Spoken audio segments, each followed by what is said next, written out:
¿Me avisan, por favor?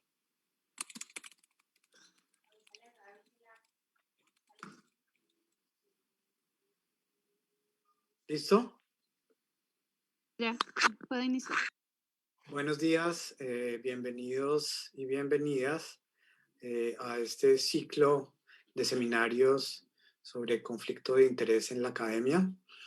Esta serie de seminarios han sido organizados por el CAJAR y FIAN Colombia en el contexto de una serie de actividades conjuntas que se vienen desarrollando en medio de actividades en las que estamos cooperando desde diversas instituciones.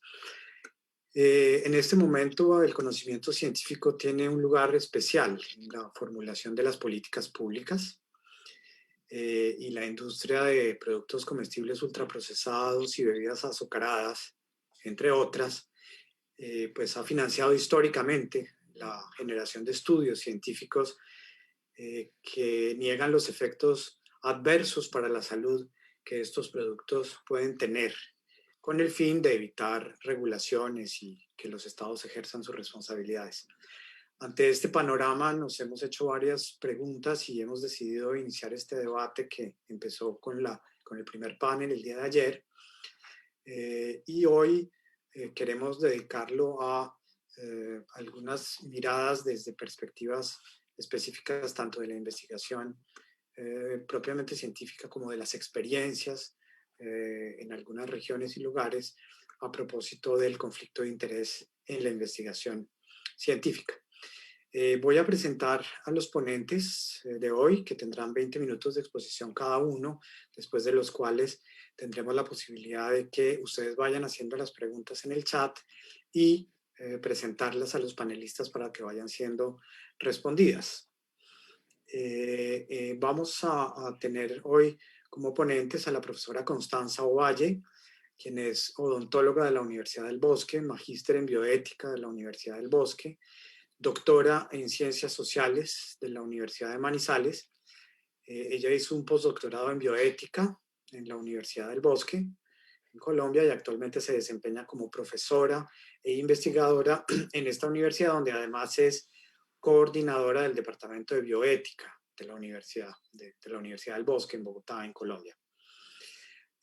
Adicionalmente, ella es consejera y presidenta del Consejo Nacional de Bioética en Colombia. Bienvenida, profesora Constanza Valle. Tenemos como segundo panelista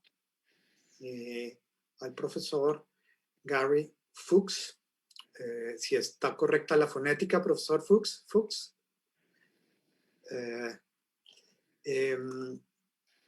El doctor Fuchs es profesor de Sociología y Políticas Públicas en la Universidad de Aston, en el Reino Unido. Es codirector del Centro para la Sociedad y la Salud y ha publicado extensamente sobre la relación entre corporaciones y salud y corporaciones y comunicación científica. Su trabajo actual se centra en comprender el papel de los científicos corporativos en la producción y comunicación de la ciencia y los enfoques de Big Data para mapear conflictos de intereses comerciales en la ciencia biomédica específicamente. Bienvenido, profesor Gary Fuchs. Nuestro tercer panelista es el profesor José Humberto Gallego, quien es ingeniero agrónomo de la Universidad de Caldas, con especialización en agroecología y desarrollo rural sostenible de la Universidad de California en Santa Bárbara. Es magíster en agroecología de la Universidad de Caldas y profesor asociado de la Facultad de Ciencias Agropecuarias de la Universidad de Caldas, en Colombia, y actualmente se desempeña como director del Jardín Botánico de la Universidad de Caldas. Bienvenido, profesor José Humberto Gallego. Yo soy Hernando Salcedo, soy el coordinador de la línea de nutrición de FIAN Colombia y estaré acompañando a este grupo en la moderación para tratar de facilitar el proceso durante este conversatorio y este panel. Entonces, profesora Constanza Ovalle, el micrófono es suyo. Muchas gracias, Hernando. Gracias por tu presentación. Yo tengo unas diapositivas, voy a compartir para que podamos tener como una guía de lo que voy a ir abordando según la propuesta que se me hizo. Ustedes me dirán si ya me ven, ya ven la presentación. Sí, profe. Gracias. Bueno, pues para mí es una gran oportunidad poder compartir con ustedes lo que han sido los últimos estudios que hemos hecho en el departamento, en una de las áreas y líneas que tenemos que son transversales, que es en bioética y políticas públicas. Y es esa relación que puede hacer uno entre el modelo de investigación, que consideramos como un modelo de investigación que ha sido dominante, y que ese modelo de investigación en realidad asume al mercado como norma. Voy a referirme a una investigación que hice junto con Nuria Omedes, en la cual se percibió que en realidad el cáncer, que es una enfermedad de alto costo, tiene una gran cobertura en Colombia. Es un nicho de venta de medicamentos con grandes utilidades para la industria. Solamente voy a compartir con ustedes algunas de las cosas que considero son importantes resaltar. Igualmente trabajaré como caso, que fue una de las sugerencias que se me dio en esta invitación, y el caso es precisamente el concepto de innovación de medicamentos, que como lo decían algunas de las personas que hemos entrevistado recientemente, digamos, esperamos que salga la publicación de este proyecto, que en general la mayoría de medicamentos que son probados a través de ensayos clínicos en Colombia dejaban la sensación a los miembros de los comités que analizan estos ensayos clínicos que son más copias de copias. Entonces voy como a contextualizar esto que nos dice una de las personas que participan en las entrevistas, y una Profesor, gran conclusión. ¿usted está pasando diapositivas? Sí. Yo creo que no las estamos viendo, nos quedamos en la primera. ¿Podemos ayudarle técnicamente, por favor? Creo que profe debe desactivarla y volverla a compartir. Perfecto. Excusas, pero es muy importante que podamos ver las diapositivas. Claro que sí, no hay ningún problema con eso. Voy a volver a intentar. Posiblemente es cuestión mía, como ustedes me dicen.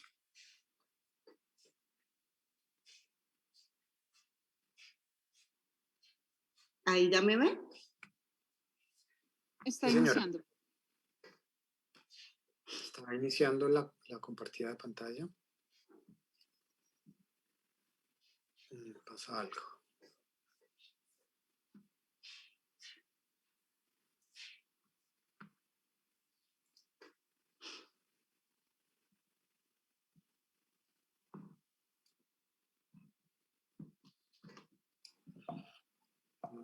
No estamos viendo.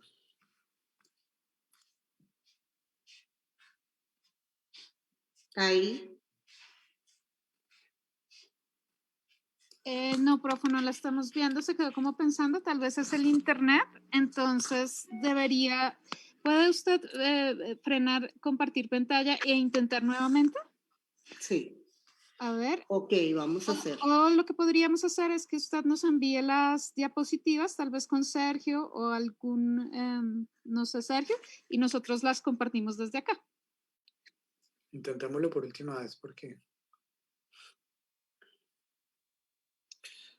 Profesora, creo que silenció el micrófono. Sí, les decía que demoro un poco mientras hago el envío, pero estoy intentando otra vez compartir para presentación en PowerPoint. Ahí.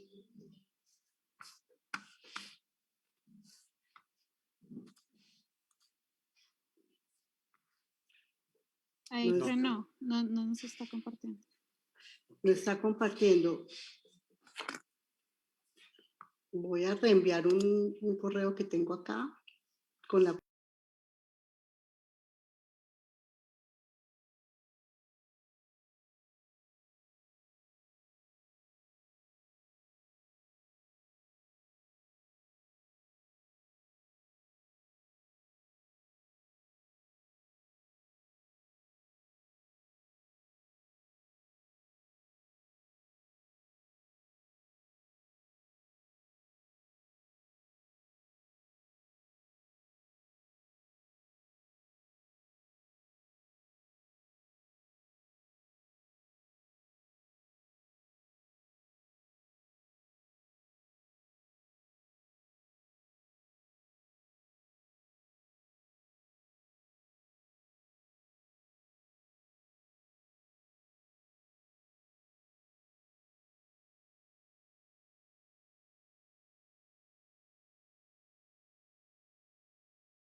Yo creo que sí, porque es importante y dale que...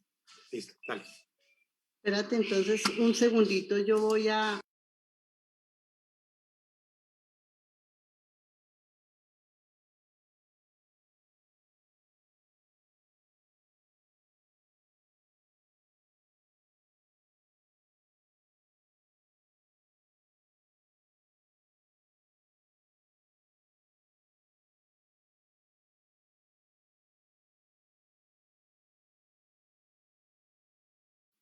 Ok, entonces, pues doy los agradecimientos a la invitación que me hacen. He preparado en este momento una discusión acerca de la reflexión crítica sobre el modelo de investigación dominante.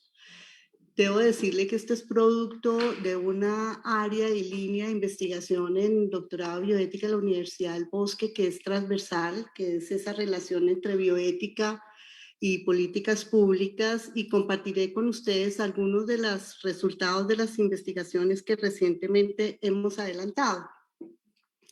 El contenido de la presentación lo he enmarcado en los siguientes aspectos. Lo primero es afirmar que en realidad el modelo de investigación que tenemos actualmente es un modelo que asume el mercado como norma. Compartiré esta idea a través de dos aspectos que considero son importantes y a partir de ahí pues dar una pequeña conclusión, y es que, por ejemplo, el cáncer a manera de caso y que hizo parte de una de las investigaciones de las cuales voy a dar los resultados, es una enfermedad de alto costo que tiene una gran cobertura en nuestro país y que se ha convertido en un nicho de venta de medicamentos con grandes utilidades para la industria. Igualmente, el marcado dentro de estos medicamentos y posibilidades biotecnológicas para el cáncer, un capítulo importante son las innovaciones de medicamentos, y como nos lo confirmaban algunos de los miembros de los comités de ética e investigación clínica que fueron entrevistados no solamente en Colombia, sino en varios países, les queda como la sensación que esa cantidad de ensayos clínicos que pasan para ser evaluados por parte de ellos, muchos consideran son copias de copias. Luego, lo nuevo o la innovación aquí es bastante, por decirlo menos, mínima, y en muchos casos no es clara tal innovación. Y una conclusión preliminar que compartiré con ustedes es que la innovación en medicamentos pues es realmente más un modelo de negocios que ha privilegiado las ganancias de capital por sobre los beneficios para la salud de las personas. Mi tesis al respecto es que la industria farmacéutica lo que hace es imponer unas normas que vulneran gravemente los derechos de los pacientes y que en muchos casos incentivan una cantidad de políticas públicas en los países, con lo cual le deja poca posibilidad a los estados para poder distribuir de manera equitativa los beneficios de esa producción biotecnológica. Estos dos autores me permiten...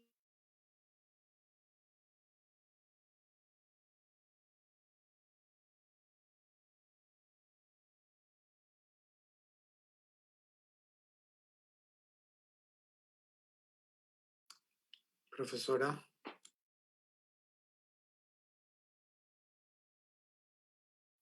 Creo que la profesora tiene problemas de conexión. Hernando, si quieres, puedes seguir con el próximo ponente. Gracias. Profesor Gary Fuchs, vamos a intentar que usted aborde ya su tema, porque tenemos un problema técnico con la conexión de la profesora. Lo siento, pero si usted está de acuerdo, podríamos continuar con usted y su presentación y retomaremos la de ella en el punto en que está cuando sea posible. ¿Le parece?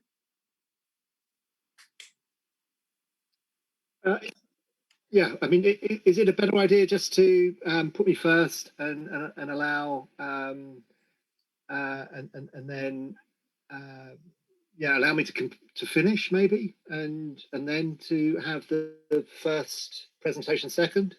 Is that a better idea, do you think?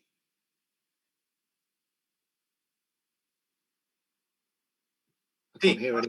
Sí, por favor que usted continúe con su presentación completa, totalmente, la suya, y después retomaremos la de ella después de usted. Por favor, siéntase libre en empezar ya mismo si quiere. Super, thank you.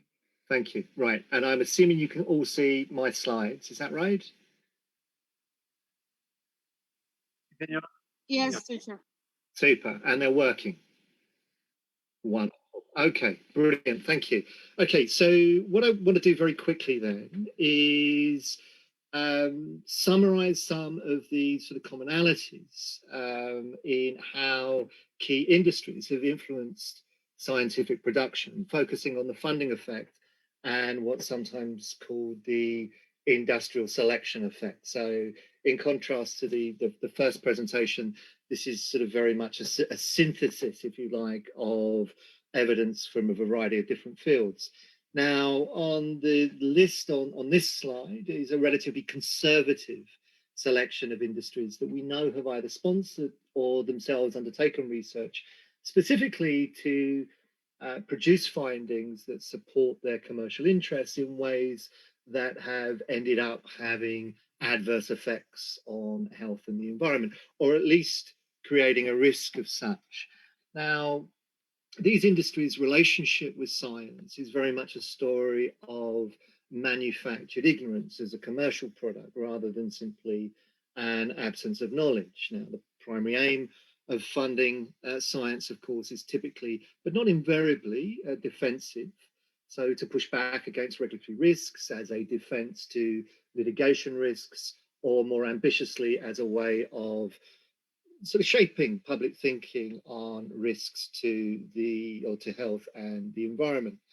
And although it's difficult to establish empirically, there are good reasons to think that corporate funding of scientific research has become more important as commercial sponsorship has increasingly become the major source of income for scientific research.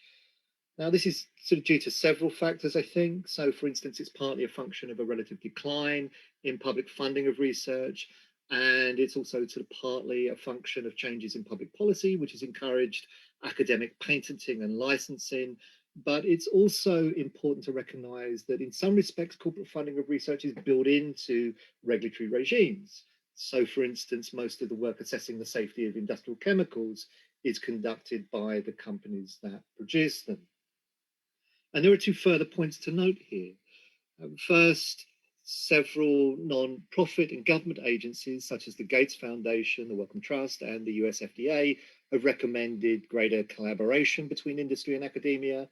So the shift towards greater involvement of corporations in scientific research has institutional support, which is likely, obviously, to give it greater momentum.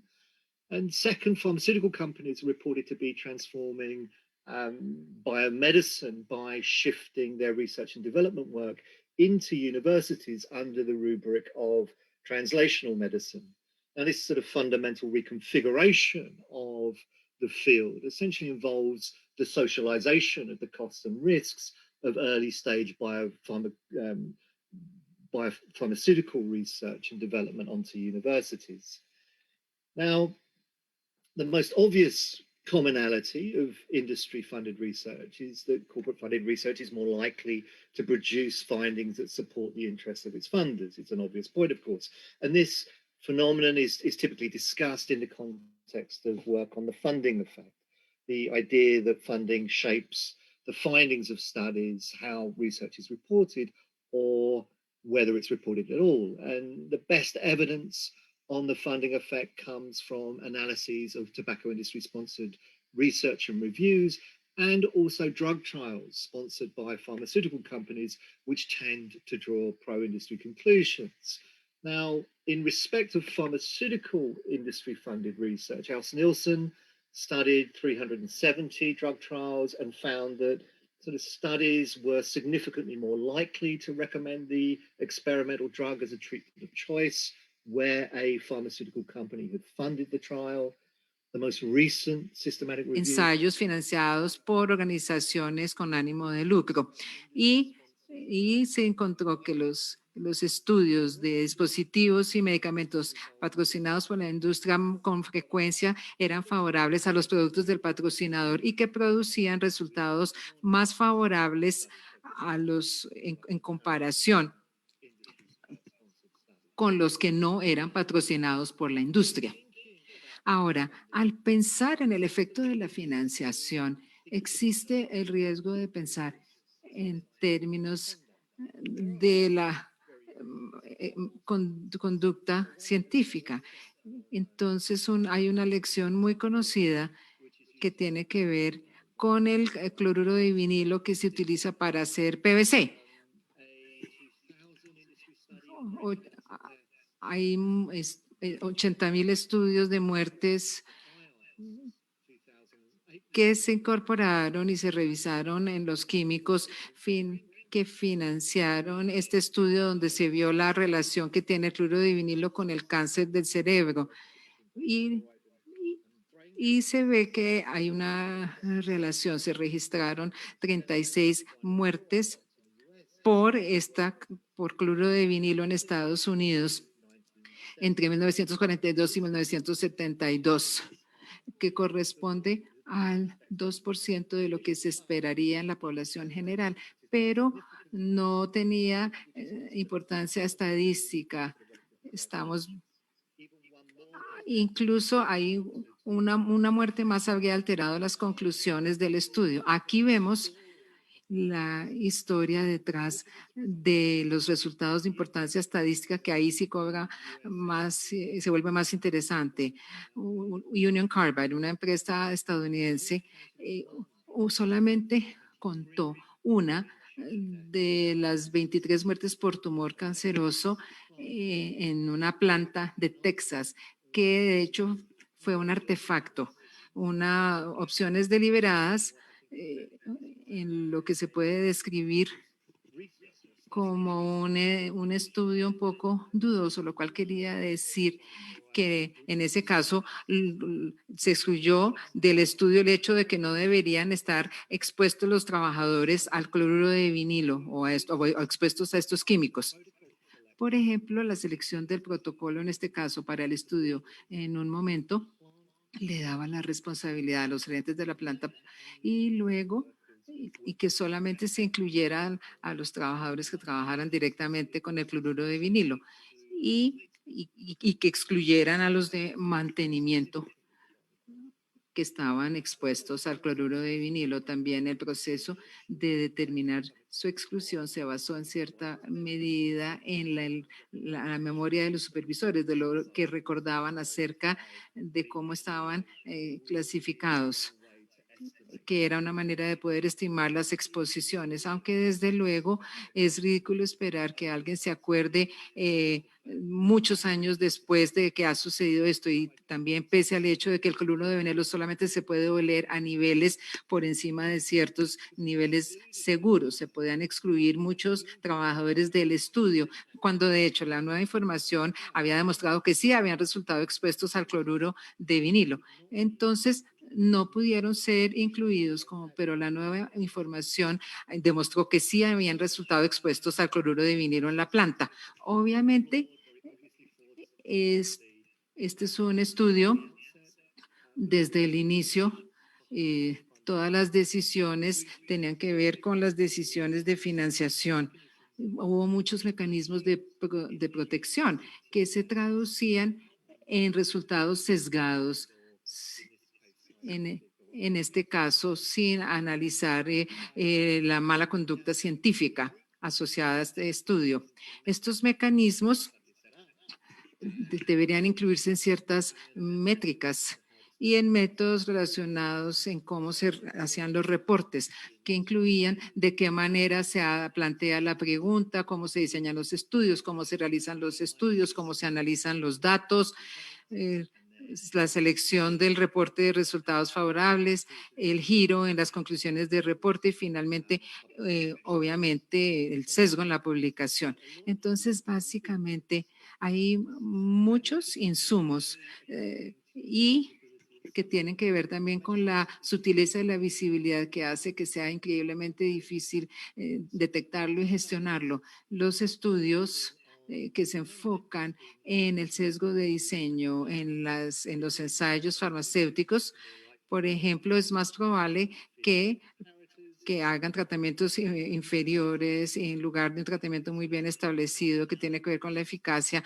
Otra práctica sería probar nuevos tratamientos con respecto a algo comparativo o con tesis no apropiadas. Por ejemplo, Senior vio esto en sus estudios y encontraron resultados que a menudo tiene que ver con el comparativo. Muchas veces también tiene que ver la duración del ensayo clínico, que es menos probable que muestre efectos colaterales, y los tratamientos comparativos se pueden administrar inadecuadamente, entonces no funcionan efectivamente. Johansen y Gotchi resaltaron un sesgo sutil de diseño en el caso de los ensayos en un agente. Esto se publicó en 1999 y siempre se ha comparado con miostatina en pacientes con cáncer, con lo cual funciona con concentraciones muy bajas. Y esto fue un problema porque neutropenia, en efecto, resulta que siendo inefectivo. El sesgo de diseño normalmente se relaciona con conflicto de interés. El sesgo de publicación, para no publicar los resultados sobre la base de los hallazgos del estudio, tiene múltiples causas. Supongo que la falta de interés en los resultados de parte de quienes revisan y publican. Y en la industria farmacéutica, financiadas por empresas que producen resultados favorables a estas empresas, es menos probable que sean enviadas para ser revisadas por pares y para ser publicadas. Los ensayos clínicos farmacéuticos es más probable que se publiquen prominentemente, y también hay evidencia de resultados en distintas combinaciones y publicados en distintos momentos. El sesgo de la publicación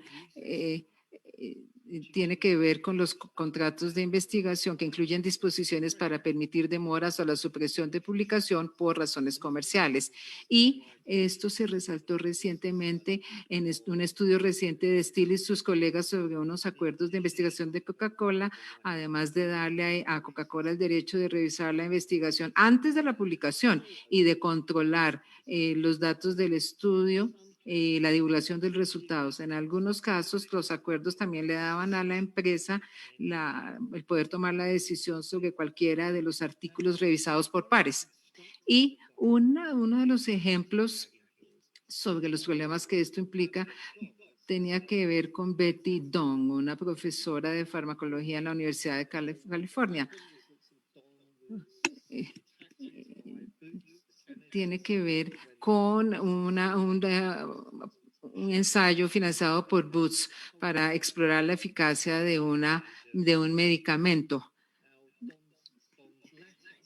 La carta de Dong reportó deficiencias en diversos medicamentos farmacéuticos para tratar a personas que tenían problemas con la glándula tiroides en relación con las drogas genéricas. Las dos drogas que no eran genéricas fueron las analizadas en este caso por Dong.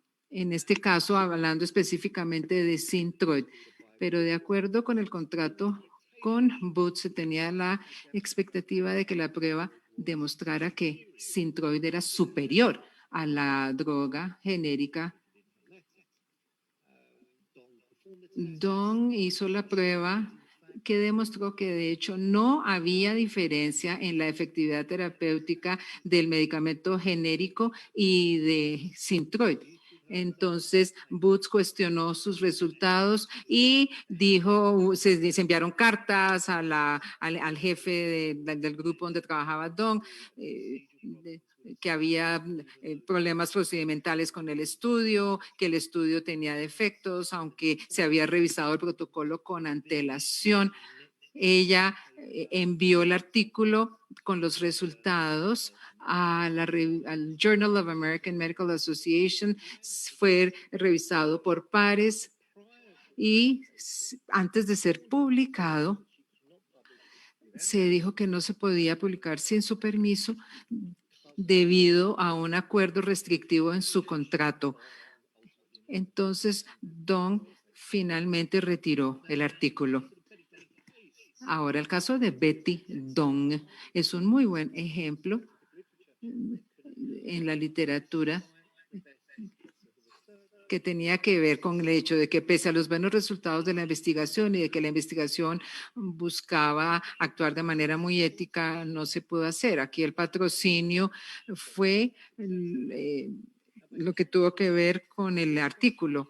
Y la investigación sobre el impacto de la financiación en todo el campo de la investigación a través de la priorización para apoyar la política, las posiciones legales de las empresas, sugiere que esto también puede ser cierto. Es decir, el efecto simple de aceptar una financiación independientemente de los términos produce un resultado problemático para el conocimiento de la práctica. Aquí el asunto fue el papel que juegan las corporaciones en moldear lo que se puede llamar una comunidad epistémica, dando financiación y apoyo a la selección de los investigadores. Algunos de los mejores trabajos han sido realizados por Fabry y sus colegas, quienes han hecho proyectos con empresas de alimentos. Un estudio se publicó en 2017.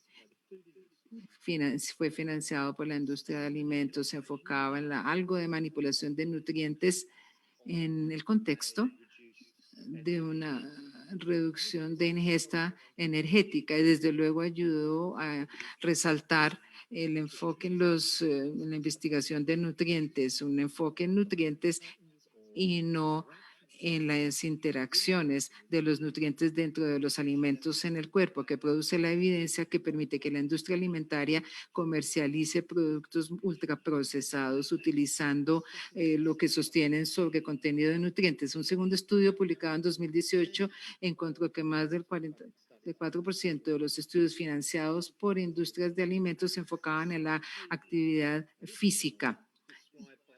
Y esto fue descrito como un desvío en la actividad física, lo cual es clave para la causación en las enfermedades.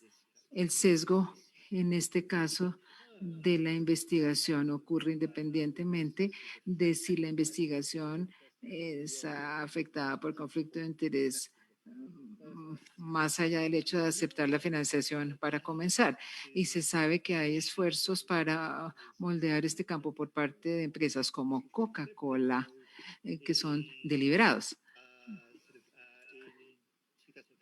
En 2015, la empresa Coca-Cola le otorgó $1.000 millones a la Universidad de Colorado, a la Fundación de la Universidad de Colorado, que realmente constituye ingresos para la universidad para financiar el Global Energy Balance Network, la red de balance energético global.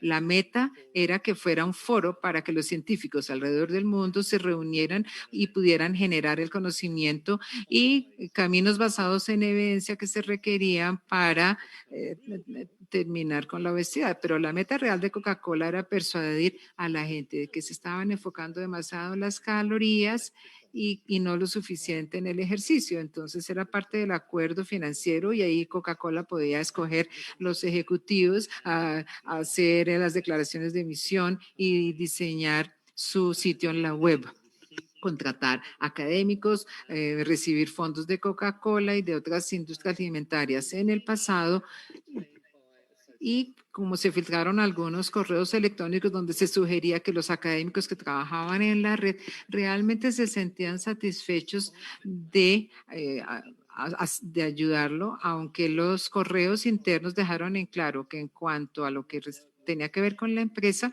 el trabajo realmente era una empresa política dirigida a moldear el diálogo sobre la obesidad, alejándose del consumo de calorías, del ejercicio y, y, y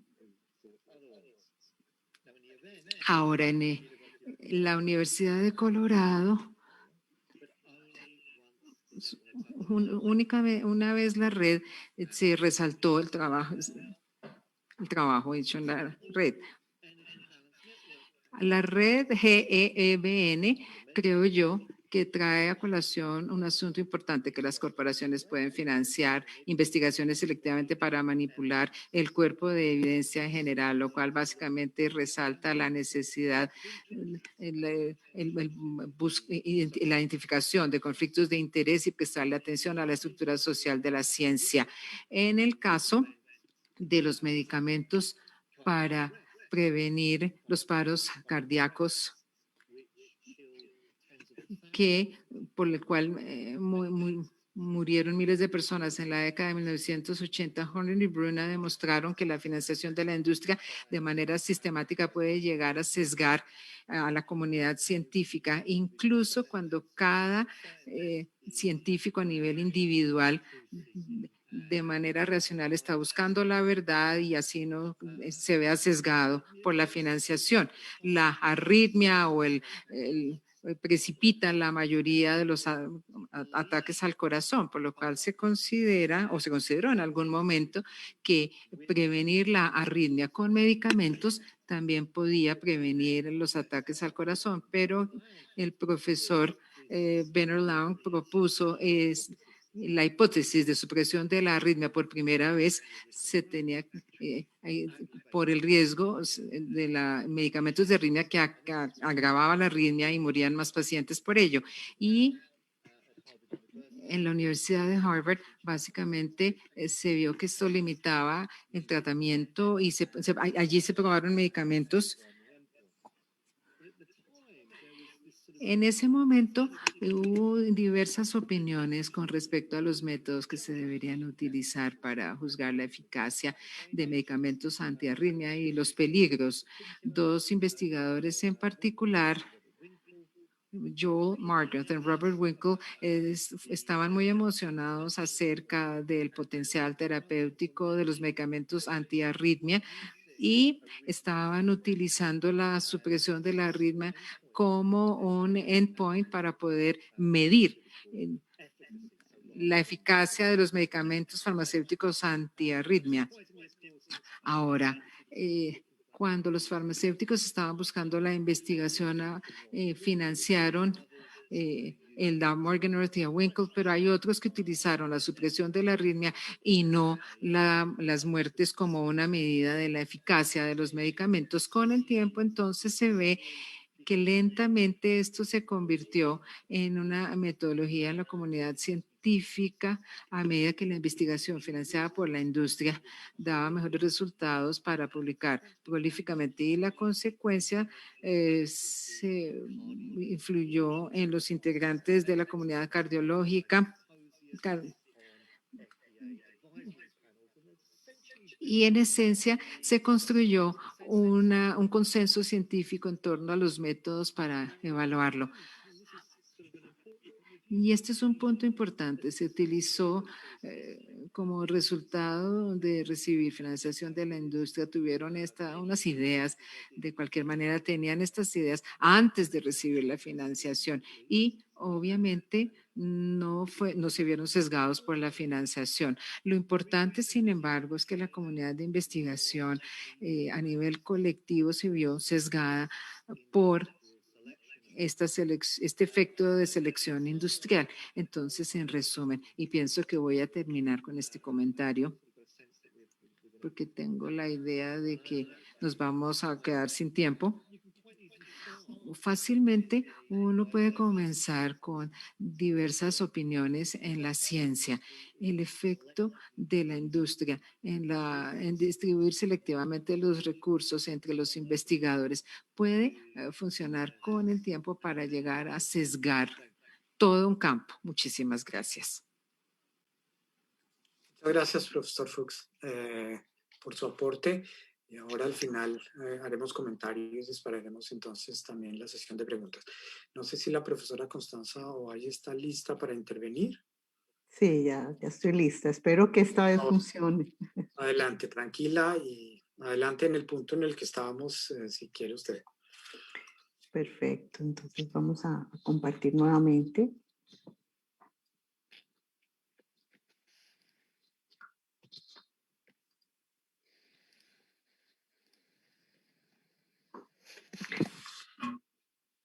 Bueno, como venía enmarcando esta tesis, la idea es profundizarla a través de estos dos pensamientos de autores como Bourdieu y Malhunjai. Bourdieu nos invita a pensar cómo muchas de las cosas y características o reglas o normas que nosotros vamos introduciendo, las vamos introduciendo quizás de manera violenta. Él lo denomina la violencia simbólica, donde casi sin ser consciente la introducimos y de ese modo vamos generalizando su uso. Y Mark-Hunjai dice igualmente que existen unos modos de vida que vamos incorporando y que van emergiendo una cantidad de acciones de parte nuestra que seguramente ni siquiera somos también, como lo dice Bourdieu, conscientes de esos y que terminan imponiéndose a manera de esos modos de vida. Entonces, el caso que les comentaba, del cual voy a referirme un poco, tiene que ver con el cáncer. El cáncer, esta obra me gusta mucho y la sugiero su lectura, El emperador de todos los males, de Mujerje. Este texto nos muestra, él es médico y nos muestra su gran experiencia y sus preocupaciones alrededor del cáncer. El cáncer en Estados Unidos, y eso se fue extendiendo en otros países, se convirtió en el propósito de vencerlo a toda costa. Una empresa tan gigantesca como la que podría ser el viaje a la luna, dice Mujerje. Y esto empezó a generar dentro de la ciudadanía unas exigencias que deberían ser de algún modo atendidas por el Estado. Esto generó que muchos de los dineros dedicados a la salud se fueran planteando solamente para esta enfermedad como prioridad y hay algo aquí interesante que todavía no hemos superado con respecto al cáncer que nos hace caer en cuenta Mujerje, es que lo referido a esta enfermedad está en una crucijada que creo que es radicalmente importante para comprender los temas éticos y bioéticos que se ciernen alrededor de este tipo de medicamentos que se dan para estas enfermedades. Una encrucijada entre la medicina asistencial y la medicina experimental. Casi que los pacientes que tienen enfermedad y acceden a las innovaciones tecnológicas, en realidad lo que están haciendo son probando la eficacia y hasta qué punto esa droga que se está probando en ellos va a tener en algún momento la posibilidad de curarlos. Pues también quienes hemos enfrentado a algún pariente que ha tenido cáncer o nosotros mismos hemos tenido que vivir esta enfermedad con seguridad es lo que nos hace sentir realmente los límites humanos, ¿no? La gran angustia, estamos cercanos al dolor, a la soledad, por supuesto a la muerte, y entonces son enfermedades muy culturalmente que generan unos comportamientos de miedo hacia ellas, pero también de intentar solucionarlo a todo costo. Entonces sigue presente esa gran pregunta que nos podríamos hacer y es si sería posible imaginarnos en algún momento el final de esta enfermedad. Los profesionales de la salud en esa encrucijada que quiero como dejar planteado porque es lo que está como el telón de fondo del problema que yo quiero abordar en adelante, es que en el caso asistencial, pues los profesionales de la salud tienen unos grandes dilemas con respecto al uso de estos medicamentos. Dilemas como es procedente someter a un paciente de edad avanzada a otra ronda de quimioterapia a quien no ha tenido efecto, digamos, los otros medicamentos, que es mejor dar una combinación probada de medicamentos a una mujer joven con riesgo de quedar estéril o someterla a una droga experimental en la que se indica que podría disminuir ese riesgo. Es aceptable que las personas que participan en estas investigaciones dan sus autorizaciones a través de consentimientos informados, lo hagan sin realmente conocer esos términos científicos que están generando y que ellos, digamos, no comprenden a la hora de hacer y la firma de sus consentimientos y a dar y otorgar su permiso para hacer investigación en ellos, y aún más que no conocen en realidad cuando se hace esto y se prueba generalmente con placebos, pues no saben si en qué grupo es que ellos van a estar, si el medicamento que ellos si en ese momento les va a tocar van a ser probados con placebo o van a usar el medicamento nuevo que se está probando o tendrá que suspender el medicamento que está utilizando actualmente y qué tan bueno es y digamos con respecto al que está usando es ese otro medicamento. Bien. Entonces, en la investigación, esto ha sido referenciado ampliamente. Suele suceder con los pacientes esto que se llama el error terapéutico, al cual somos inermes, casi que no podemos ni siquiera evidenciarlo, y es cuando un sujeto de investigación participa en ensayos clínicos, generalmente lo que está pensando él es que se le va a dar una solución a su problema de salud y no tienen idea que en realidad el objetivo principal de la investigación es alcanzar el conocimiento o por lo menos comparar lo que hay con lo que se va a plantear como una nueva posibilidad tecnológica. Creo que aquí está el dilema clave, digamos, que es el que me marcaría en lo sucesivo el planteamiento que hago. En esta investigación que les indiqué anteriormente, lo que comprobamos fue que el cáncer en realidad en Colombia tiene muy buena cobertura. De hecho, las personas que no acceden a los beneficios del Plan Básico de Salud porque el medicamento no está escrito a través de las tutelas, ellos pueden exigir el medicamento que no esté cubierto en ese plan básico. Y entonces, aquí ya lo sabemos desde la Defensoría del Pueblo, hace muchos años se viene denunciando que casi el 80% de las tutelas son tutelas que se están incluso dando porque los pacientes les ha sido negado los medicamentos a los que ya tendrían derecho en el plan básico de salud. Esto es muy importante entenderlo porque ¿por qué es que se da este cubrimiento a través de tutelas? Porque es una manera de que las empresas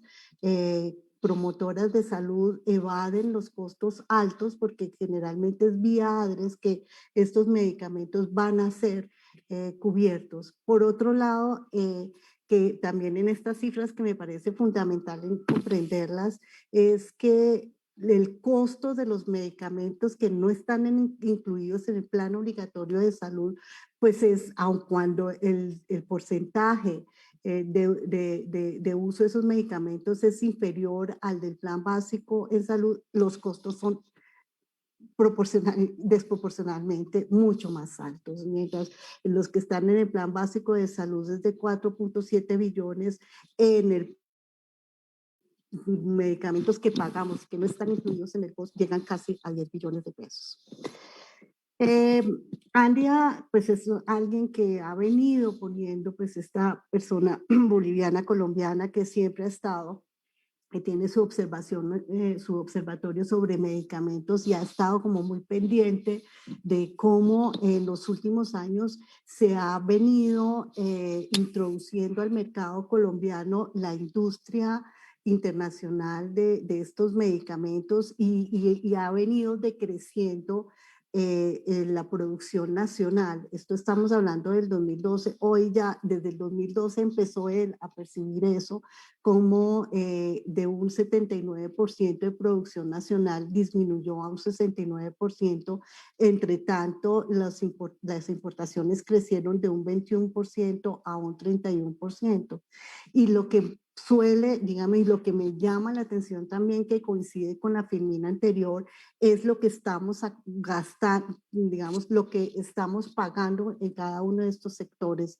Los costos del sector nacional, que es solamente, como lo decimos, un 35%, pueden llegar a 5.2 millones de pesos ya en el 2019, con respecto a lo que gastamos de los importados, que es mucho más, digamos, menos lo que va aumentando, pero pues realmente es lo que está generando mucho más costos, que son 9.6 billones de pesos.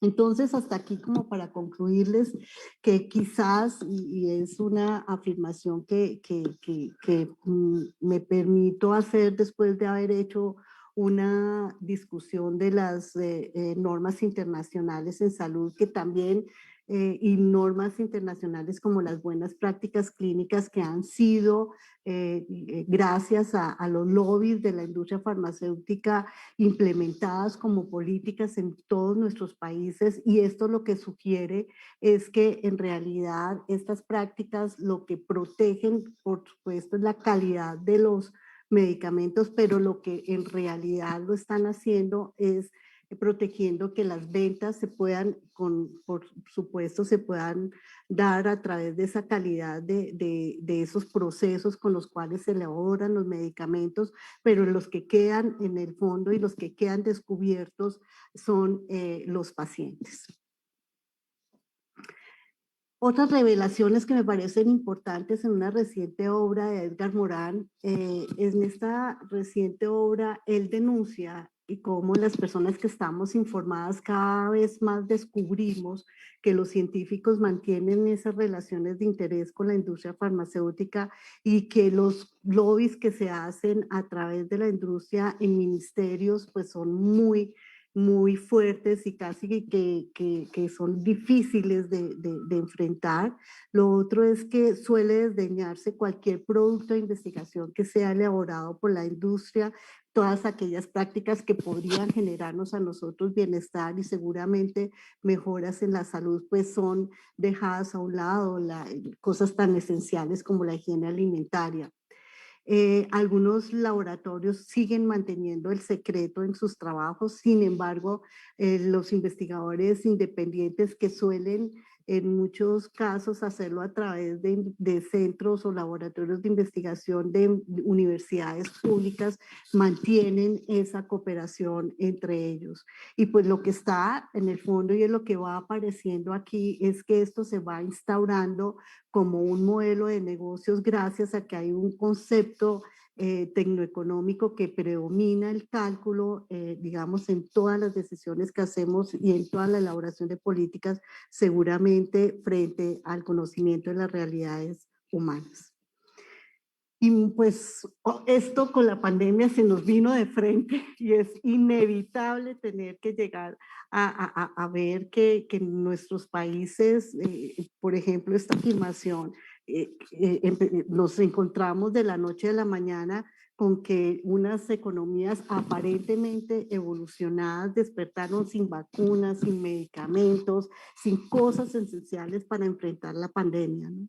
Y en Colombia pues es muy triste, esto nos lo mostró Moisés Barsman en un documento en un periódico nacional en el que plantea cómo a partir de la década de los 90 que Colombia tenía la posibilidad de producir vacunas, esto se empezó a desmontar, el Instituto Nacional de Salud empezó a no poder competir, digamos, con esas reglas de juego de la industria farmacéutica y de la inversión privada para poder hacer medicamentos y para poder continuar con la elaboración de vacunas, y claramente desapareció, digamos, esa gran oportunidad que teníamos de una soberanía de medicamentos.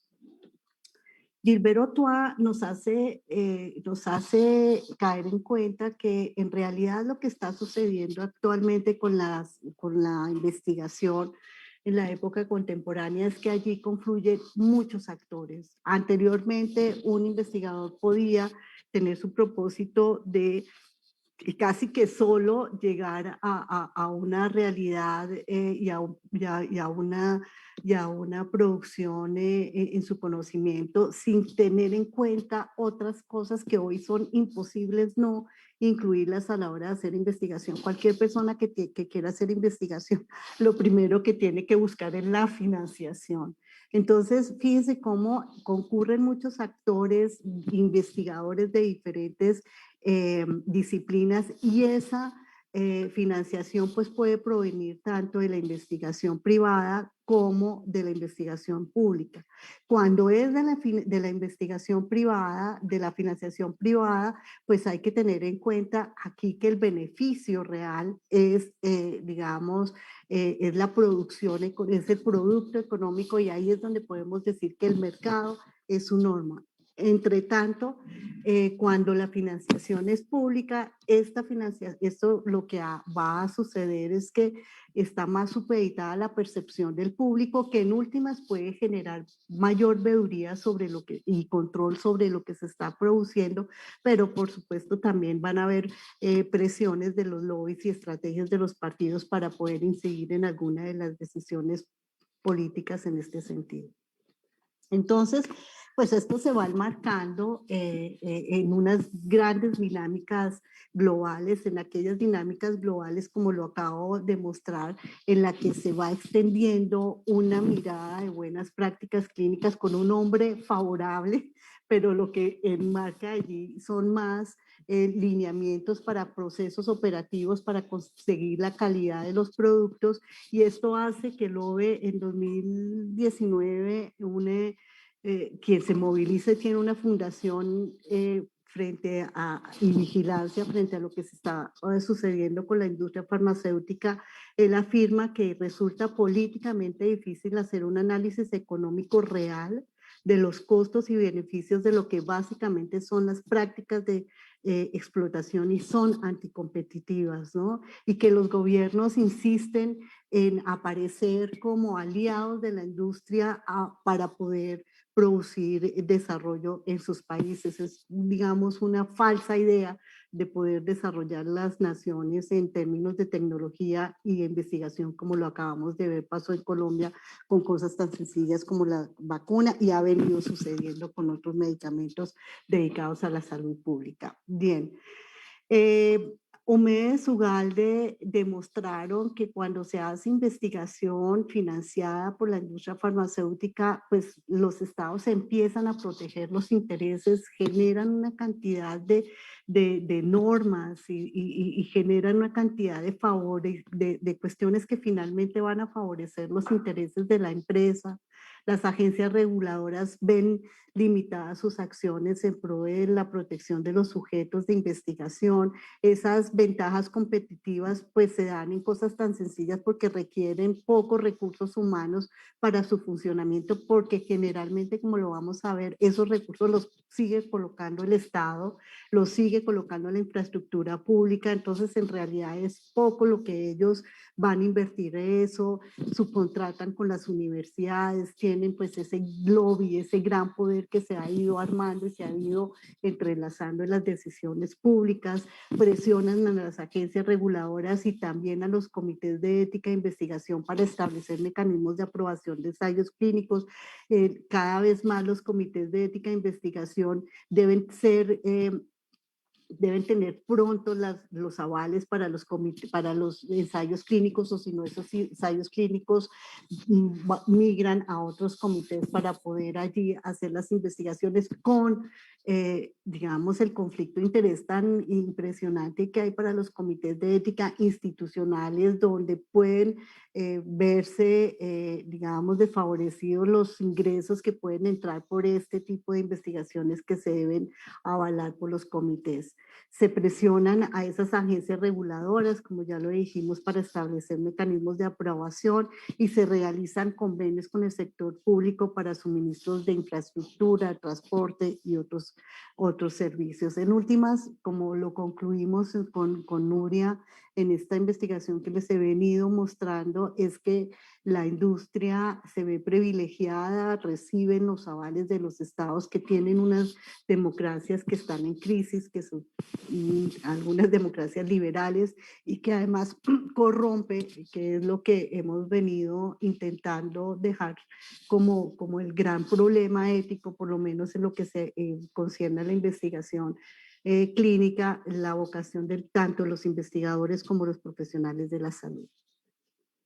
Mariana Mazzucato, en este gran texto, El Estado Emprendedor, ella estudia y acaba de publicar otro documento muy interesante. De aquí en adelante voy como a mostrar lo que ella ha identificado, y es que en realidad cerca del 75% de las nuevas entidades moleculares son financiadas realmente por el sector público, ¿no? Y que en últimas, el capital del Estado se convierte en capital de riesgo y no se retorna de igual manera. Las empresas, como lo vamos a ver adelante, las empresas son las que vienen a usufructuar los beneficios de la investigación que se hace en el sector público, y entre otras cosas, es porque ellas llegan tarde, ¿no? Ellas tienen muy bien identificado que la investigación tiene un capital de riesgo que generalmente es invertido por el sector público, entretando los desarrollos. Ya cuando se ven que van a tener algunos desarrollos interesantes, ahí es donde entra la financiación, como vimos con las ventajas anteriormente expresadas, para verse favorecidos en sus ingresos en unas dimensiones desproporcionales. Entonces, pues estas son tres de las dinámicas globales que privilegian a la empresa, a la industria en sus beneficios económicos. Uno, que son las patentes, como lo veremos en adelante, son patentes que dan una exclusividad de mercado a la gran industria de medicamentos, pero lo veremos, pues es un sistema que está en desequilibrio. Lo otro es que el Estado emprendedor se queda solitario en esa necesidad de realmente invertir en lo que se requiere, ¿no? Y desvía sus dineros en cosas que realmente no va a revertir claramente en la salud de su población. Muchas de las investigaciones que son financiadas por dineros del Estado colombiano son investigaciones que finalmente la población colombiana no va a verse favorecida por esos beneficios. Y eso es una gran tragedia, digo yo, que está sucediendo en nuestros países, y la corrupción evidentemente que es la que está favoreciendo que esto se mantenga de esta forma. Mariana Mazzucato plantea que existe ese desequilibrio en el sistema de patentes, donde lo ideal de un sistema de patentes sería que existiera una atención, digamos, equilibrada entre el derecho monopólico del inventor y revelar esa información detallada en algún momento para que podamos todos ser beneficiados con esto. Pero ella recalca que existen 5 aspectos que han viciado por completo y han desequilibrado el sistema de patentes. Uno, que ya la atención se ha ido más hacia el lado de una recompensa privada, es decir, se ha dejado de lado ese derecho que tendríamos las personas luego de tener acceso a esa información y a ese gran conocimiento del cual podríamos nosotros hacer uso más adelante, y lo que se ha hecho es privilegiar esa recompensa privada. El segundo aspecto que ella dice es que ya las patentes no son solamente para cuestiones de invenciones o cosas que tienen alguna aplicabilidad, sino también incluso para los conocimientos. Entonces ella plantea que en última se convierten las patentes como guardianes de la base del conocimiento que se vuelve como botín privado, ¿no? Un conocimiento que no sale a la luz pública fácilmente. Lo otro es que las patentes pueden renovarse fácilmente, que son fáciles de obtener y que en última las patentes lo que están sirviéndole en el caso de la industria farmacéutica es para bloquear a los competidores. El primero que lo logra gana en esta contienda. Este caso me parece que es importante, similar a lo que encontramos en la investigación con el cáncer, y es unos medicamentos para la hepatitis B. En Estados Unidos, pues el primer medicamento que se produjo por esta multinacional Gilead fue Solvay, y Solvay duró por un tiempo con unos costos del tratamiento de $84,000, pero casi simultáneamente apareció otro medicamento que es Harvoni, con la expectativa de que era complementario y pues que era mucho mejor, que era una innovación, y solamente se hizo como recurso para subirle $10,000 el valor del tratamiento, con lo que se considera no eran otra cosa que una remezcla de viejas combinaciones de componentes. Con esto lo que se demuestra, con este caso en particular, lo que se demostró es que la investigación en últimas, los contribuyentes la terminan pagando por uno u otro lado. Primero son los que invierten, como ya lo dijimos, en esta investigación, porque seguramente la molécula fue creada y fue financiada por el sector público, como en este caso, y luego el Estado también tiene que asumir y por lo menos, y por lo tanto los contribuyentes, el recargo que las compañías cobran con estos medicamentos. Entonces, pues, esto como para decirle que cuál es la justificación que tiene la industria hasta ahora para que estos medicamentos especializados tengan los valores que llegan a alcanzar. Y ellos generalmente, y es el estudio que hace Mariana Mazzucato, que me parece bellísimo y que por fin entendí junto con ella qué es lo que está sucediendo, y es que en el concepto económico el tema del valor empezó digamos, ha tenido históricamente una transformación de una mirada del valor objetivo donde se compadece con el precio a un momento donde ya el valor es casi subjetivo. Entonces aquí es donde la industria se afinca para decir que no, el valor, digamos que no lo podemos comparar con lo que cuesta hacer un medicamento, porque ya se ha denunciado claramente que los costos en realidad son muy inferiores a lo que ellos están cobrando, pero ellos, como son los que están trayendo riqueza y son los que generalmente están dando desarrollo a las naciones, entonces con estas historias como lo diría Bourdieu, de manera simbólica, o como lo diría Hunyadi, se adquieren estos modos de vida donde introyectamos que realmente es gracias a esa capacidad extraordinaria que ellos tienen de hacer invenciones, de esas posibilidades que dan a los pacientes y de esos costos que, como creo yo, puede fácilmente debatible, son costos que de algún modo le causarían a la sociedad si no se tuviera estos medicamentos.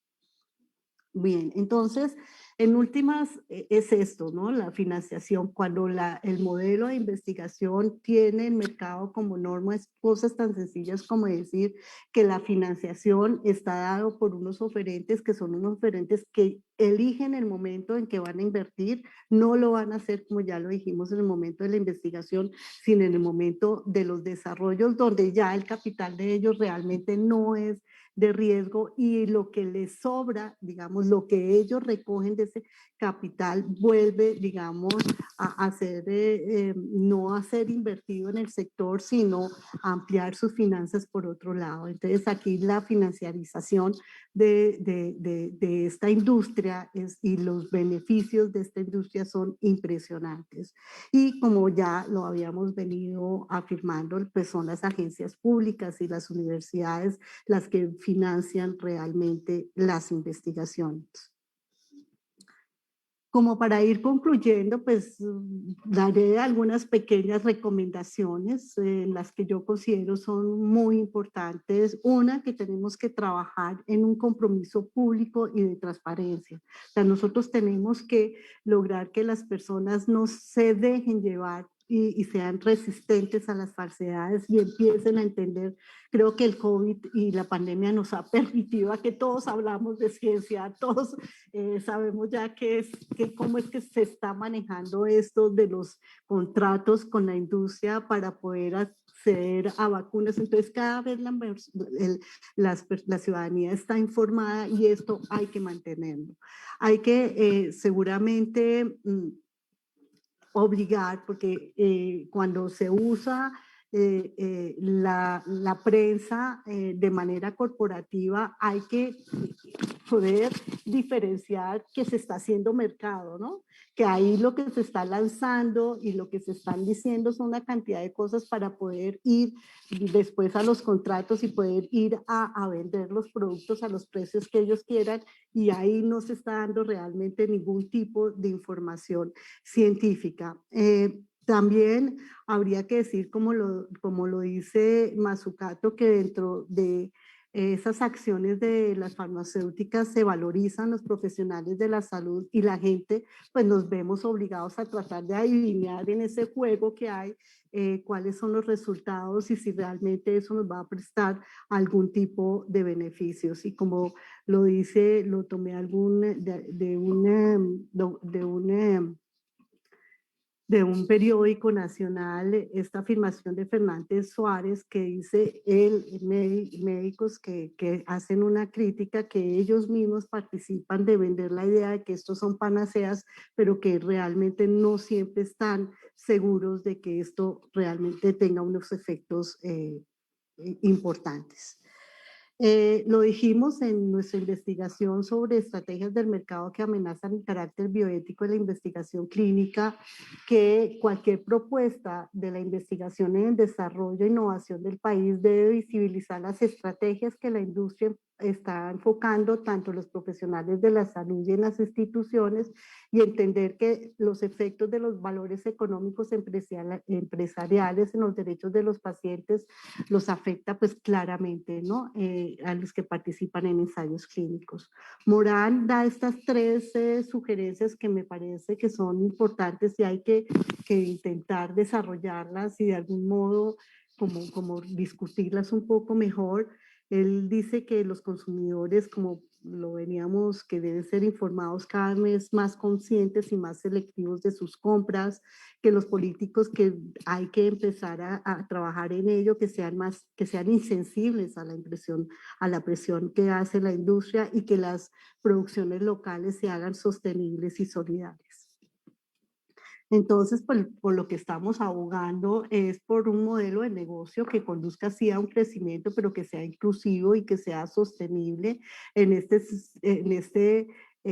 sentido, llamamos la atención a que el Estado no debe estar solamente tratando de corregir las fallas de mercado, sino que debe enfrentar y debe tener el compromiso de crear mercados para enfrentar los desafíos urgentes y para todos aquellos asuntos de salud pública, por supuesto, y que también debe asegurarse de que las asociaciones que se establezcan con empresas que involucran fondos gubernamentales estén impulsados solamente por un interés público y no por las ganancias. En conclusión, son estas dos pequeñas conclusiones que pues se infiere de lo que he venido diciendo. Una, pues que realmente el modelo de investigación vigente privilegia el valor económico y el mercado como norma, y que realmente los valores que se están privilegiando son valores, esos valores económicos empiezan a estandarizarse a través de regulaciones que deben cumplirse para poder llevar a cabo la investigación o los desarrollos en medicamentos, y que eso realmente está afectando directamente los derechos y la seguridad de las personas que no solamente participan en la investigación, sino de los beneficiarios finales de las posibilidades y desarrollos biotecnológicos. Y la segunda conclusión es que la investigación clínica ha privilegiado los ensayos clínicos, que en muchos casos no son estudios necesarios, ni se evidencian grandes innovaciones, pero que les interesan a las compañías farmacéuticas, y como lo hemos venido afirmando, no es otra cosa que un modelo de negocios que lo que va a posibilitar y como consecuencia pues es que va a afectar claramente la salud pública y la soberanía de los medicamentos en nuestros países. Bueno, hasta aquí mi presentación y muchas gracias. Muchas gracias, profesora, por su presentación. Profesor José Humberto Gallego, le doy la palabra de inmediato para que aprovechemos este tiempo en su presentación. Vamos a ver si podemos hacer algo por las preguntas al final. Adelante, por favor. Bueno, muchas gracias. Buenos días para todos. Gracias a FIAN Colombia, al colectivo José Alvear, por invitarme a compartir con ustedes algunas ideas muy sencillas. Yo no voy a presentar, no voy a hacer uso de una PowerPoint, sino básicamente una conversación con ustedes sobre el tema que me invitan y que aprendo cada vez más ahorita con la gran exposición de Constanza, lo que nos dice el profesor Garit Fuchs, que nos argumenta precisamente que vamos por un camino que vale la pena generar en el debate académico permanentemente. Entonces, frente al tema de lo que nos congrega ahorita en el conflicto de interés en la academia y específicamente en la experiencia del poder corporativo que hace interferencia en la investigación que desarrollamos, yo me voy a permitir comentar pues lo que de alguna manera hemos vivido, practicado o hecho desde estos territorios. Yo trabajo en una universidad pública, básicamente de escasos 70 años, 75 años de existencia, donde se ha fundamentado, además de las ciencias para la salud, las ciencias agropecuarias. Entonces, mi área como tal es las ciencias agropecuarias, y tal como lo señalaba ahorita el doctor Fuchs, sabemos muy bien que el poder corporativo también hace uso de esos elementos a partir de la interferencia en la investigación de agrotóxicos, fertilizantes y cosas como esas que de alguna manera están cooptadas precisamente por el interés económico, como lo señalaba ahorita la profesora Constanza, que se ha vuelto como norma precisamente en esa intencionalidad de la investigación dominante. Yo, pues la experiencia que tengo es con base en lo que se genera a través del tiempo en nuestra universidad, pero creo que puede estar extrapolado también a otras universidades, sobre todo que tienen facultades de ciencias agropecuarias, donde hemos visto cómo las empresas empiezan a favorecer la investigación para, lógicamente, posicionar un producto, para fortalecer la venta de su producto mediante ejercicios de investigación básica, ejercicios de investigación de su aplicación, más no trasciende más allá simplemente de identificar el buen uso o la buena dosis o la recomendación que se le puede dar para los agricultores precisamente porque ese producto llamado herbicida sirve para controlar ciertas arbences en algún territorio.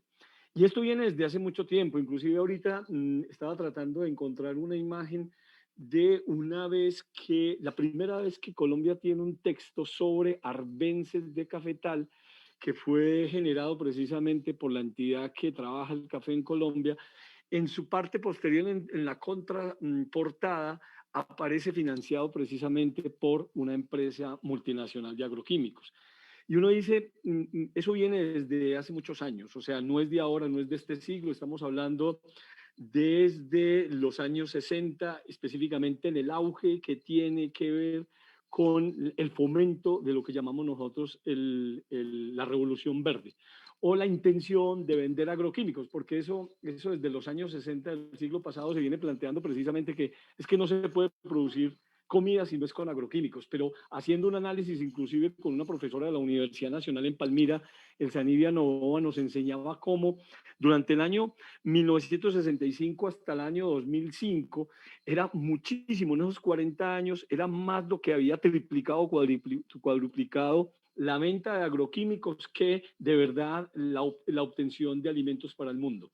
Eso hay que entenderlo porque entonces en última se hace investigación precisamente es para eso, para vender el pesticida, para vender el fertilizante, más no para solucionar el problema que se tiene en estos casos.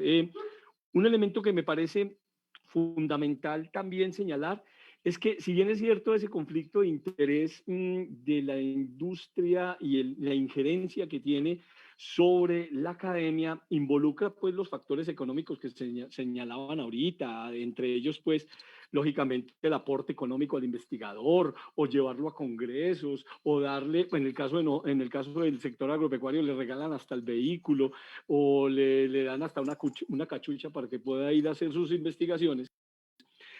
También hay otros elementos y es que aparecen últimamente, lógicamente, en el contexto del siglo XXI, ese afán de reconocimiento del investigador, ese afán de prestigio, que está aprovechándose lógicamente cuando se dice el hecho, por ejemplo, en el caso, por lo menos en nuestra facultad, existen docentes que están siendo capacitados en Norteamérica por las empresas, están becados por empresas norteamericanas para fortalecer el ímpetu de la venta de sus productos agroquímicos. Entonces están becados en su doctorado en el exterior, incluso en doctorados nacionales se viene generando precisamente lo que llaman la alianza universidad-empresa, que becan, ¿sí? Algunos posgrados. Entonces eso hay que tenerlo muy en cuenta porque eso continúa, ese colonialismo todavía está y ahora se ve claramente pues con la intención de generar o continuar con el agroextractivismo. Lo vemos muy claramente cuando están haciendo investigación en términos de lo que es el auge de lo que ellos llaman el desarrollo sostenible para nuestra región, mediante la explotación de productos agropecuarios a gran escala para la exportación, como en el caso específico del aguacate, donde simplemente mediante unas estrategias sencillas económicas hacen investigación para el desarrollo, entre comillas, de nuestra región. Pero también entonces hay un elemento que está fundamentado en esto. Y fuera de ese contexto, de ese interés, de ese afán de prestigio del investigador, de la misma empresa, de la presión académica que tienen los investigadores por publicar, porque es necesario publicar en los espacios donde se leen ellos mismos. Y aparece lógicamente un elemento que quiero enfatizar, que es en últimas la experiencia que nosotros hemos venido desarrollando en nuestra región, y es el negacionismo frente a otras propuestas emergentes. Y yo lo reitero y lo señalaban ahorita, pues precisamente por el hecho de que aquellas cosas que no vayan a favor de patentes o a favor de esas intenciones no sirven, no valen la pena, eso es pura fantasía, eso no se puede hacer. Ese es el negacionismo, pero resulta que nosotros que venimos trabajando desde la agroecología, por ejemplo, desde el siglo pasado, cuando dijimos que podrían existir ingredientes activos de la naturaleza que nos ayudaran a solucionar los problemas de la naturaleza, nadie nos creía, es más, no nos creían ni para el cambio climático, no nos creían ni siquiera que este planeta era limitado. Pues resulta que ahorita la misma industria está hablando de agroecología, la misma industria nos está cooptando el discurso. Entonces uno dice, ¿hasta dónde en un momento dado o inicial hay un negacionismo, pero luego lo incorporan dentro de su discurso porque es una forma de vender su producto? Vender productos, por ejemplo, de biocidas que llaman, que reemplazan el ingrediente químico derivado de alguna arma química que utilizaban en la Segunda Guerra Mundial y simplemente poderlo evolucionar a algún extracto vegetal que pueda generar por lo menos la solución de algún insecto. Llámese el caso del NIM, por ejemplo. El NIM, que es una planta muy interesante de origen hindú de esa zona, donde básicamente la gran mayoría de sus principios activos están patentados y fueron rescatados precisamente de las comunidades. Entonces ahí es donde uno empieza a conflictuar el asunto de hasta dónde este poder corporativo se esté inmiscuyendo también en elementos que antes fueron de negación, en elementos que antes decían que eso no servía y ahora sí lo están incorporando de su discurso, pero lógicamente están diciendo, continuando con eso, lógicamente con aquello de las patentes, con algo que decía la doctora Constanza que es muy cierta y es lo que se viene planteando como eso del conocimiento como botín privado, donde las patentes bloquean a los competidores. Y eso nos preocupa porque en últimas, ¿para qué la patente? O sea, en últimas estaremos haciendo justicia social con la investigación, yo no creo. Hay una intención netamente corporativista que hay detrás para generar más recursos en su capitalismo salvaje, si se puede llamar así, o si lo debemos denominar así, pero que podamos generar precisamente algunas estrategias de salir de esa crisis de estos elementos. Entonces, una cosa que quería compartir con ustedes, sino para no demorarme mucho, porque sé el tiempo y creo que hay algunas preguntas muy valiosas que vale la pena que nuestros conferencistas amigos nos ayuden a solucionarlo también, es el hecho de que también hay que empezar a pensar cómo reeducar la universidad que está bajo ese modelo colonialista, intelectual, dominante que ahorita señalaba la profesora Ovalle. Y nosotros aquí en nuestra región nos inventamos en algún momento la posibilidad de rescatar sabidurías locales a través de ejercicios de traer, por ejemplo, campesinos a la universidad que reeduquen la universidad. Así lo denominamos en su momento y creo que todavía es pertinente. En el caso nuestro, reitero, en el caso de lo que es propiamente en las ciencias agropecuarias, que han sido cooptadas muchísimo precisamente por el poder corporativo. Y entonces nos inventamos algo y era traer campesinos a que dijeran, vea, los campesinos todavía existen, porque además la academia hace rato quiso acabar con los campesinos porque los volvió empresarios. Y la idea es que volvamos a rescatar el campesinado. Así como visibilizar esas posibilidades precisamente de ciencia autóctona o por lo menos favorecer esa estrategia decolonial de un buen vivir local, etcétera, que se pueda plantear desde las comunidades como ciencia propia. Y entonces ahí aparecían ejemplos y hicimos unos eventos, en su momento nosotros los denominamos Ecovida, Encuentro de Productores y Sabidurías Populares, donde generamos precisamente esa cosa que se está perdiendo también frente a la credibilidad y confianza de las instituciones investigativas en la sociedad, porque mucha sociedad también está incrédula, mucha sociedad está dudando, mucha sociedad ha sido manipulada precisamente por la investigación científica y nunca devuelven los resultados. Entonces eso es parte también del ejercicio que nosotros hemos provocado, pensando lógicamente en la necesidad que tenemos de descolonizar o decolonizar la condición actual académica tan eurocentrista y tan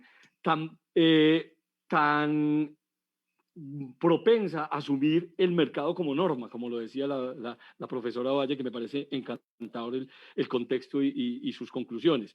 Entonces, yo dejaría por ahora ahí, porque bueno, sale el tiempo y me parece que por lo menos esto provoca un debate y argumenta un poquito más como experiencia la necesidad que tenemos de precisamente reeducarnos un poquito mejor y ser más conscientes precisamente a esa posibilidad de debatir en últimas el énfasis que tiene la ciencia y el para qué la ciencia o la técnica para quién. Valga la aclaración que les habló alguien que lo ha abordado desde la tecnociencia, no tanto desde la ciencia pura como tal. Muchas gracias. Muchas gracias, profesor José Humberto. Hemos completado el tiempo, desafortunadamente, yo creo que debido a los problemas técnicos también esto ha influido.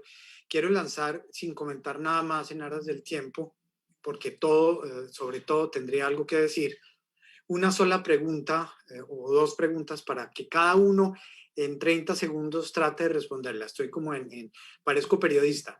Y la primera pregunta es,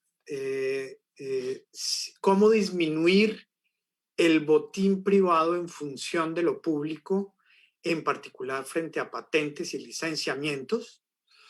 Y ¿qué herramientas, desde su perspectiva, propone usted para oponerse al conflicto de interés en la producción de conocimiento?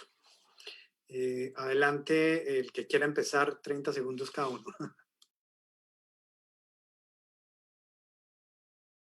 Bueno, si quieren yo empiezo. Creo que no tengo la cámara, pero Adelante, adelante. bueno, perfecto. No, a mí me interesaría dejar como respuesta a estas dos preguntas que el papel educativo es fundamental. O sea, en realidad el pensamiento crítico, si no partimos de una ciudadanía informada y con la posibilidad de no tragar entero, nosotros no vamos a poder solucionar esto que se está ampliando con unas dimensiones nefastas para la salud pública, digámoslo así. Considero que sí se pueden en la medida en que partamos de soluciones menos individualistas y más colaborativas. Es decir, devolverle la confianza a la ciencia. Estoy de acuerdo con José Humberto, se ha perdido esta confianza y esto creo que es un valor fundamental que hay que rescatar. Por otro lado, los científicos debemos dejar de ser más afines a esos, digamos, a esas necesidades particulares de ganar y dejar de lado nuestra vocación y de plantear, volver al principio, creo, volver a lo que nos hizo científicos y nos hizo profesionales de la salud. Creo que empezaría por eso. Gracias. Profesor Fuchs.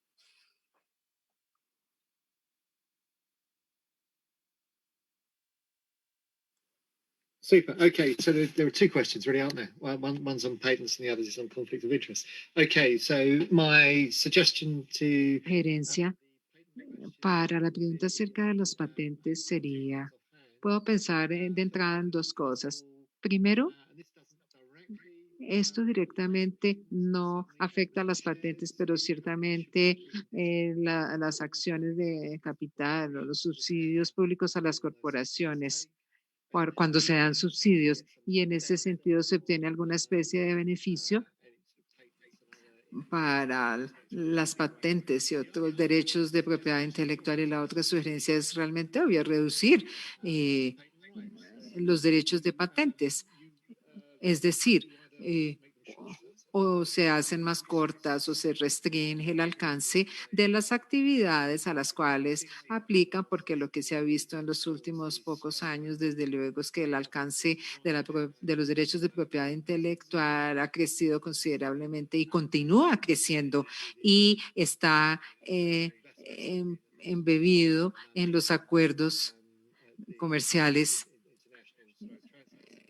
a nivel transaccional internacional o en relación con el conflicto de interés, la pregunta de conflicto de interés, no creo que se pueda hacer mucho, para ser muy sincero con ustedes. Entonces, transparencia en la divulgación, las herramientas obvias, lo que ya sabemos, prácticas de divulgación que se pueden hacer cumplir.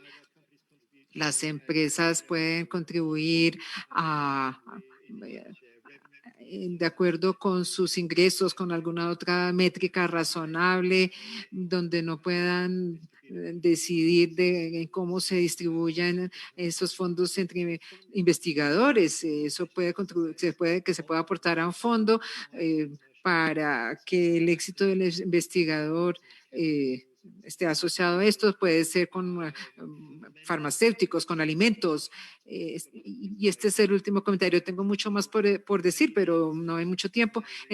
Se puede relacionar incentivos fiscales en investigación y desarrollo para avances que beneficien a la empresa, pero que promuevan también el bienestar para el público, lo cual puede ayudar a garantizar que la investigación pública se desarrolle para adelantar el bien público. Y eso es lo que se requiere realmente. Profesor, muchas gracias. Profesor José Humberto, 30 segundos. Bueno, con relación a las dos preguntas y reiterando lo que nuestros queridos conferenciantes ahorita nos planteaban, yo creo que hay varios elementos de análisis que vale la pena plantear, y frente a ese conflicto de interés, pues creo que parte de un elemento fundamental, y es el hecho de que si bien los que somos investigadores, los que nos gusta la ciencia, lo somos por ese amor a la verdad, ¿sí? debemos de mantenerlo siempre presente y sin ese afán de sobresalir y buscando la objetividad, la responsabilidad en lo que se publica, en lo que se investiga, señalando precisamente la posibilidad de que estemos abordándolo no verdades a medias, sino con unos criterios de verdad que tranquilicen o afiancen o recuperen esa confianza de la sociedad. Una confianza hacia la posibilidad precisamente de su estrategia de vida, su estrategia de desarrollo. Fundamental el hecho de generar propuestas investigativas que den la condición honesta en sus resultados, que fundamenta o que esté fundamentado lógicamente desde ese pensamiento crítico, porque de todas maneras cualquier resultado puede generar algunas consecuencias. Y por lo tanto hay que empezar como a abordar no solamente, y como lo señalaban ahorita, ese pensamiento lineal, positivista, sino más bien ese pensamiento crítico frente a lo mismo que se hace. ¿Para qué? ¿Para quién? ¿Por qué? ¿Y cómo? ¿Sí? Fundamentado precisamente en la posibilidad de que podamos fortalecer ese nivel educativo. Y recuperarlo es muy necesario en el enfoque que se pretende precisamente de tener los científicos sin vergüenza, ¿sí? Unos científicos que no sientan vergüenza de su planteamiento porque exactamente están abordando honestamente y por amor a la verdad la posibilidad de elementos favorables para una sociedad y un entorno. Me parece que es por ese lado, y cerrando pues estas dos preguntas que hace Hernando, que los invitaría precisamente a que frente a ese conflicto de intereses, hablar de objetividad, hablar de honestidad, hablar de prudencia, de respeto, de amor por la verdad, pero sobre todo generar esa buena confianza que debemos dar nosotros como investigadores a la sociedad de que es el camino indicado para un proceso en futuro sustentable para los territorios y más para un planeta que necesita que las futuras generaciones lo puedan compartir. Muchas gracias. Muchas gracias a todas. Quiero agradecer especialmente a la traductora y diría para finalizar con José Humberto que necesitamos científicos sin vergüenza en vez de científicos sin vergüenzas. Bueno, hasta la próxima entonces. Muchas gracias. Muchas gracias.